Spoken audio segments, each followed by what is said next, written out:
Sir आपने हमारे bank से एजुकेशनल लोन लिया था, तो अभी 3 महीने से उसकी ईएमआई पे नहीं हुई है। अच्छा, और हमारी ईएमआई तो बैंक से ही कटती है, आप श्योर हो? सर मैं एकदम श्योर हूँ कि आपकी 3 महीने से कोई भी ईएमआई नहीं आई है। वो मेरे बेटे के अकाउंट से कटती है। मैं अपने बेटे से बात कर लेता हूँ, आप अंदर आइए। आइए। Sure sir. हेलो बेटा, बैंक से एक मैडम आई हैं, वो कह रही है कि 3 महीने से ईएमआई नहीं गई है। कौन सी ईएमआई, कौन सी लोन पापा? वो बेटा मैंने तेरे लिए एजुकेशन लोन लिया था ना, तेरी पढ़ाई के लिए, उसकी। पापा देखिए, लोन आपने लिया था और आप ही भरिए।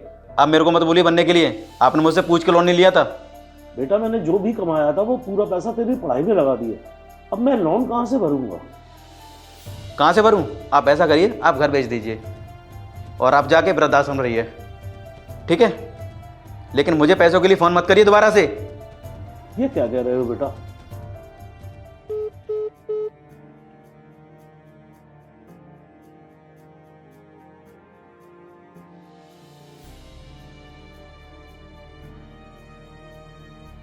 सर आप परेशान मत होइए प्लीज़। कोई बात नहीं बेटा, तुम मुझे थोड़ा टाइम दो, मैं ये मकान बेच करके बैंक का पूरा लोन चुका दूंगा। जी सर। सर फिर मैं चलती हूँ। ठीक है।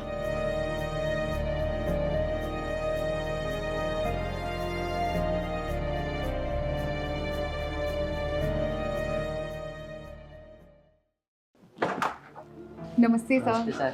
आप, मैंने तो आपसे कहा था ना कि मैं ये मकान बेच करके आपका लोन बिल्कुल चुका दूंगा, लेकिन मकान को बेचने में कुछ समय तो लगेगा ना। सर हम ना ईएमआई के लिए नहीं आए हैं, शायद आपने हमें पहचाना नहीं। सर याद करने की कोशिश कीजिए, मैं शिखा, रोहित और ये रुद्र। ओह, अरे आप लोग तो काफी बड़े हो गए हो, पहचान में भी नहीं आ रहे हो। आपका कैसे आ रहा हुआ? सर हम तो बस आपसे मिलने के लिए आए थे। और सर यहाँ बाहर खड़े खड़े सारी बातें करेंगे या अंदर भी आने के लिए इनवाइट करेंगे? अरे नहीं नहीं, आइए आइए, अंदर बैठ के बात करते हैं। शिखा, मैं बहुत जल्दी ये मकान बेच करके बैंक का कर्जा अदा कर दूंगा। नहीं नहीं सर, वो एक्चुअली में हम आपके ईएमआई के लिए नहीं आए हैं, हम तो बस आपका हालचाल पूछने के लिए आए थे। और मुझे ये भी पूछना था कि सर आपका बेटा तो इतना लायक था, इतना अच्छा पढ़ने में था, तो फिर उसने ये ईएमआई पे करने से क्यों मना कर दिया? हाँ बेटा, वो एक ब्रिलियंट स्टूडेंट था और वो अपनी पढ़ाई करने के बाद नौकरी के लिए यूएस चला गया और वहाँ जाकर के उसने एक लड़की से शादी कर ली। वो शादी के बाद में एक दिन आया भी था मुझसे मिलने के लिए। मैंने उसको यहाँ रुकने के लिए कहा।